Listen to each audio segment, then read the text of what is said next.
Zach Griffith, and I'm the showroom manager for House of Rohl Studio and Moen Design Center. And we're located inside the Merchandise Mart. So we have two totally different brands. More so with Network Next Gen, we focus with House of Rohl, which is our luxury.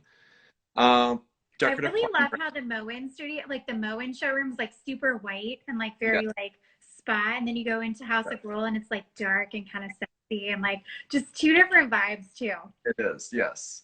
Two totally different worlds from like a experience and a product as well. Oh my goodness. Okay, cool. And how long have you been doing that, Zach?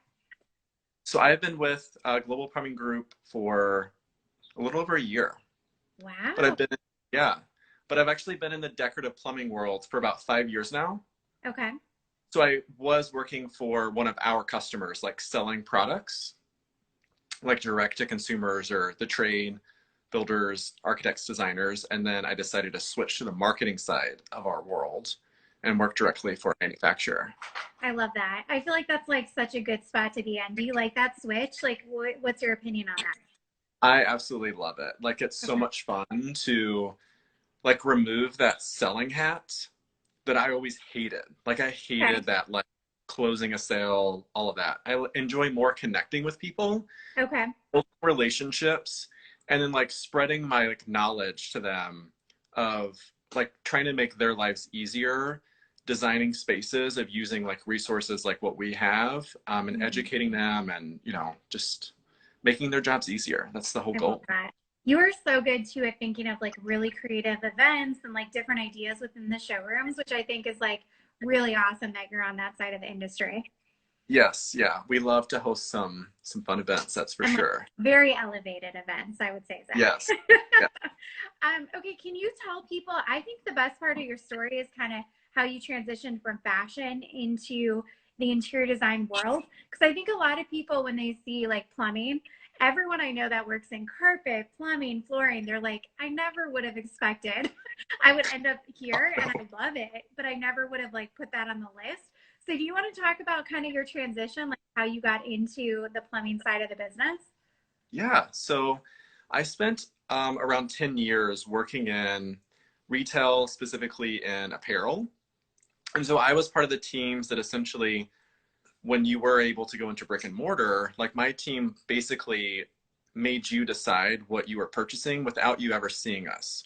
So there's a Mhm. strategic approach to every outfit that goes on mannequins, every product placement throughout the store, whether it's a key category or it's wardrobe. Like there's all of these like strategy that goes behind it. And so I was part of that team. So I worked with Gap for about 10 years.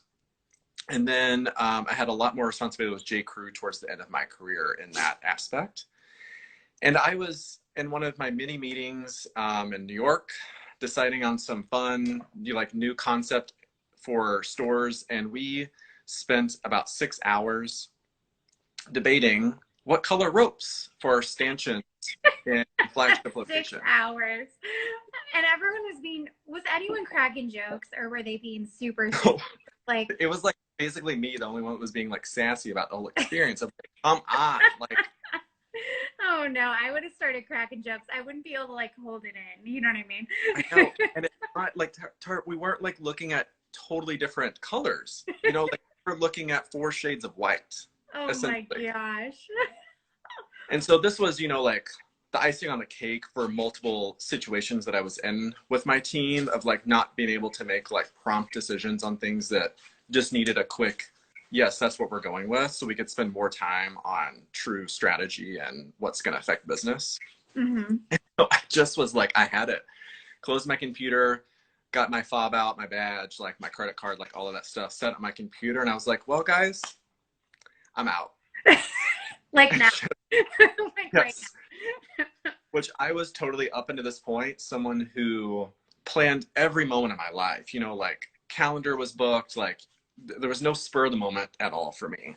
And before this, I had some life-changing things that happened in my personal life. And I think that that kind of helped me to open up to the the idea of clarity of like what are we really talking about here kind where of thing.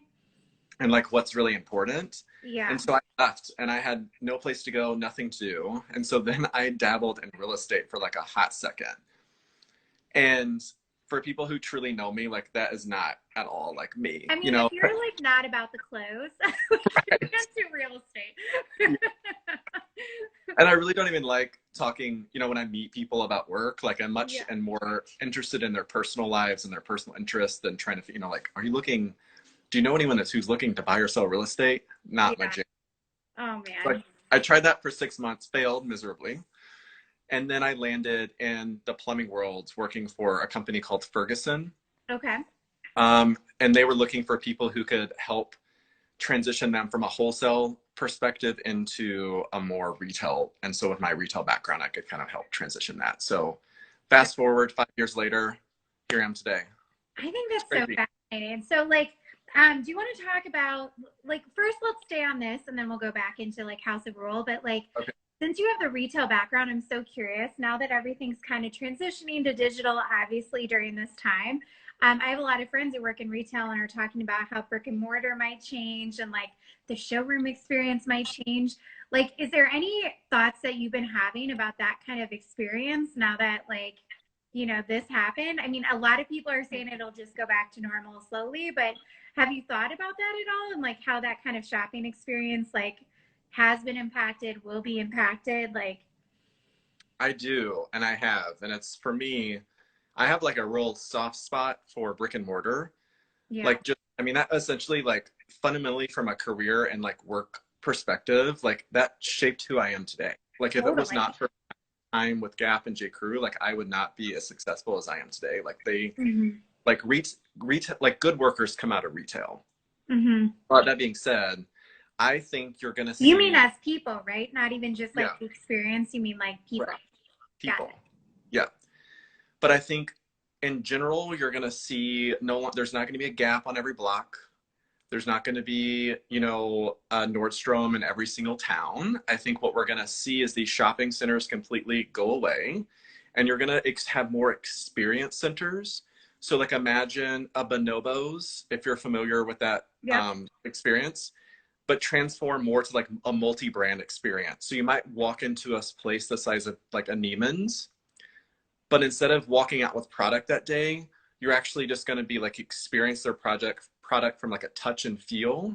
There'll be a general things you could try on for a general fit that would then be easier for them to launder in between each try on. Interesting. Okay. And then everything is going to be shipped to home in like 24 hours. That's how I have like Oh, kind of okay. envisioned it going. I didn't even think about the idea of laundering in between try-ons. That's so fascinating. Because I think, I mean, once we get through this, like us as humans, like we're gonna think about things so much differently. Yeah. And you know, like there's gonna be things where we never thought about of like that were kind of strange or different, and we're gonna be like, oh wait, this is not right. So fascinating. I love that. Just on the retail standpoint, I've been talking to Jessica about this a lot.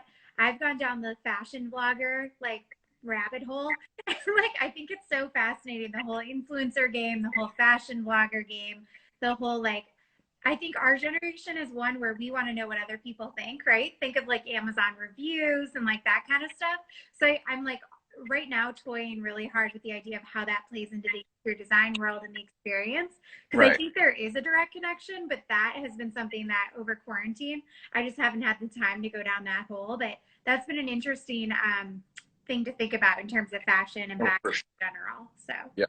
I don't know. Okay, so do you want to touch on House of Rohl and anything you've seen in the plumbing side? So plumbing is essential, right? In terms It of is essential.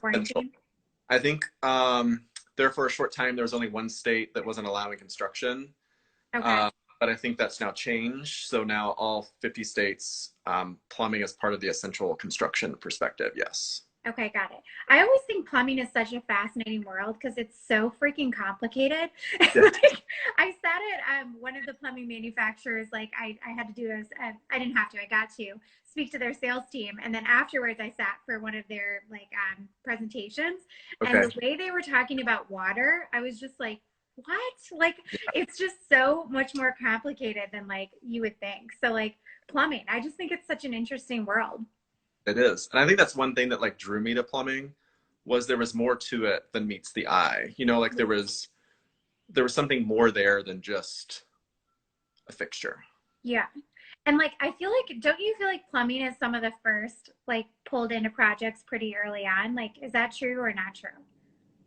Yes and no. I think it depends on who you're working with. Okay. So in some aspects, yes, in some aspects, plumbing should have been, but sometimes it gets forgotten about. And then like stuck in at the end. Oh gosh. Okay, so like House of Rohl, is there anything or Moen you want to like highlight or focus on or touch on? Yeah, so I think from a House of Roll perspective, from a showroom support of some more supporting like the community, whether it's local to Chicago or nationwide, like we've kind of adapted our efforts and put on a different hat than what we normally did. So we've kind of developed some training material that's not just specific to like our brand, but that can really help people like adapt plumbing in different ways to other manufacturers as well. So we kind of like simplify. What's like one example of that? So we created a pretty simple way to customize a shower. So but we took it from a designer's approach, which I have not before seen the look at it from a designer's approach. It typically was Okay. always very technical, like something that a plumber would need to know, or it got so detailed that people from a design perspective were like, I don't really care about that. Like, I just need to know how to Or like it make like it look scares you good. because it's so Right. detailed that you're like, I just am gonna have the plumber deal with it. I don't know. And so my team and I developed a presentation and a training document that basically it's 5 simple steps the designer should take when working in a bathroom space and specifying a custom showering. And I just walked through my first design group with it last week, and it's like they were like, "Whoa, this is amazing." Where was Okay, this do you want years to ago? share the 5 steps or do you want to guide people to find out what they are? Yeah, so basically I can real quick 5 steps, and then if you want more detail, please There let you us go. know. Contact Zach. Yeah, yes. I'm just curious. Okay, what are they?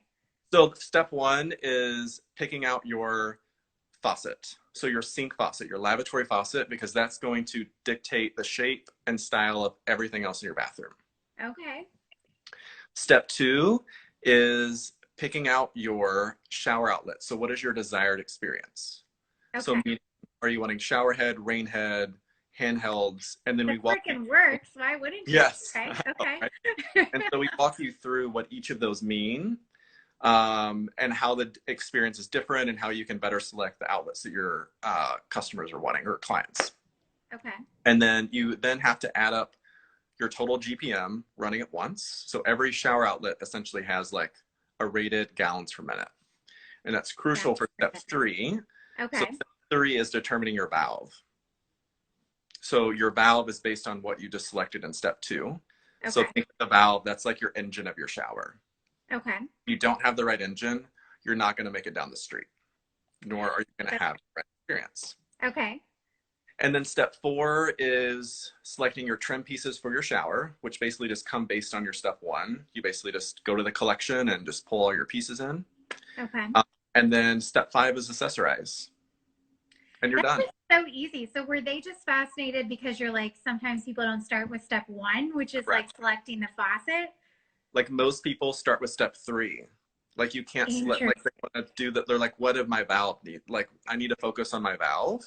And Okay. really your valve is your middle step because you have to determine your experience and the style of the bathroom before you can get your valve. Interesting. Okay. I feel like people love like bullets and numbers and like Right. lists. So that's like really good. Way to Yes. go, Zach. Okay, Go. great. I love Thanks. that. All right. I think I've told you this before. Like my team and I think of it like we think of ourselves as like plumbing nerds, like as dorky as that may seem, but like we really just want to like simplify and help like designers like creative vision come to life. Essentially, Yeah. like what we're here for. It's so important though, because every time I go visit someone or like anytime you go to a restaurant, even like you always go to the bathroom to check it out. Like Right. it's an important part and like they don't realize like how big plumbing actually plays into that experience. I know. It's Huge. so important. Yeah. Oh my gosh. Most like used area of your home, like between your kitchen faucet and your lavatory faucet, you touch that more than you do anything else in your home. Oh boy, do I know because quarantine, you're at your house, our faucet stopped working in Oh, our bathroom. I think And I I was saw that on your having like a personal feed. meltdown. I'm like, we're supposed Yes. to wash our hands like nonstop. Like, not good. No, Not a good situation. no. Okay, cool. Anything else you want to share about kind of the brand, if anyone's not familiar? Yeah. Or So for anyone who's not familiar with House of Rohl, so we're unique in the plumbing industry in the sense that we really focus on the craft of our products. And all of our products have a place of origin, a story of craft. There's like time-honored traditions making the products. So you're dealing with products that are truly like the highest of quality that are available on the market and are made essentially by hand from the start to finish process. So that's part of the story. yeah. Cool. And each one of our collections also has a very unique design story to each one. So you're not only buying a piece like a faucet, but a lot of these affluent customers, when they're doing like their home tours, like they want to tell these stories to their friends, you know, like they want, you know, they're storytellers. So like this way, when they're doing their, you know, like they're just remodeled and they have their girlfriends over. Now it's not just like, oh, look at my brass sink faucet. It's like, look at this, and this is the story and the design from this. So it gives that affluent customer something more to attach to than just the price, which often when we tell them the story, they no longer see a price tag because they're seeing the value in the story versus seeing it just like a monetary purchase. Totally. No, that makes a lot of sense. I love that. Okay. All right, cool. Well, everyone needs to make sure they see Zach. House of Rohl. You can find him there, or Moen, but mainly House of Rohl. Yes. Okay, so Zach, now let's get personal. Any weird stuff you've been doing during quarantine? You know, I remember we had a call like what? I love it because it usually like people are like, wait, what? I know. Which I really thought about it because I was like, she's gonna ask me again, and I still just like don't. I think the only weird thing I can say is that like sometimes we just run laps around the house with our dog. I think that's great. I think that's really, really good. It's a way to get exercise in here in the house. Let me tell you. So you sent me the Brad Goreski. Let's give him a shout out. His TikTok. Have you been TikToking at all, Zach? I haven't, but I will say that I've been speaking to a couple of friends, and Brad has given us some major inspiration. I'm telling you, Brad is really, really good on TikTok. So you sent me that first one, and I practiced. I got the JLo one down. I'm like, Zach challenged me. So anyone watching, Zach challenged me to a TikTok dance, JLo challenge. I learned that dance, and then I saw Brad do another one. And I'm like, Brad Goreski is killing the game at TikTok. So then I'm like, I don't think I can keep up. So like I was going to honor our challenge, and now I'm like, he's getting really good. I think I have faith in you. Oh my goodness. So wait, so are you going to do one? Maybe. Like we're playing it out. I still don't really understand TikTok. You just have to get on there and like let yourself like really watch. It sounds like you're already doing that. Like the more you watch it, the more you're like, okay, it's like just not that serious. Well, to be honest, I think my only like exposure to TikTok is either via you or via Brad. So and I'm really basic. I just started. I love it. I'm trying to do, so I moved June 1st. I'm moving 2 doors down. So I'm going to do some TikToks, I think, of that because it's going to be such a fast move. It'll be kind of fun. But like, I can't really I'm trying to like give myself more time to like think of cooler stuff to do. But right. You know, I think you should do it. I think you could actually do a really great job. Okay. Well, I appreciate that confidence. Wait, what's your dog's name again? Her name is Bella. Bella. See, if you put Bella in there already, like dogs, babies, it's gonna win. Awesome. Okay, well, Zach, are there any final thoughts you want to share with everyone now that quarantine hopefully is coming to an end here soon? Like, is there anything you want to say? You know, I think just keep your head up, and I think it's like easy to say, but like we can't change the future. We can't change, you know, the current, or we can't change the past or the current, but like we can make an impact on the future. That's what I meant to say there. I love that. Okay. Yeah. So keep your head up, keep your spirits up. And if you're getting down, like call your friends and family. And if you aren't calling your friends and family, make sure to reach out to them because you don't know like what people are going through. And it's super important right now for us to make connections, whether it's digital, it's via letter, like whatever you can, just make sure you're reaching out and giving those virtual hugs to your friends and family. I love that. Especially when I feel like maybe for you, like for me, it's been like an up and down cycle. I've heard that through a lot of people. So I think even if your friend seems happy and good or your family, like you just never know when they're down. So like, I think it's good to keep checking in, you know? So. Yeah. All right, Zach. Well, I'm glad I got to see your face. Yes, you working too. with you. I'm excited to see what we do next. But yeah, thanks for doing this today. Yes, you're welcome. It was good to see you. Cool. I'll see you soon. All right, bye. Bye, Zach.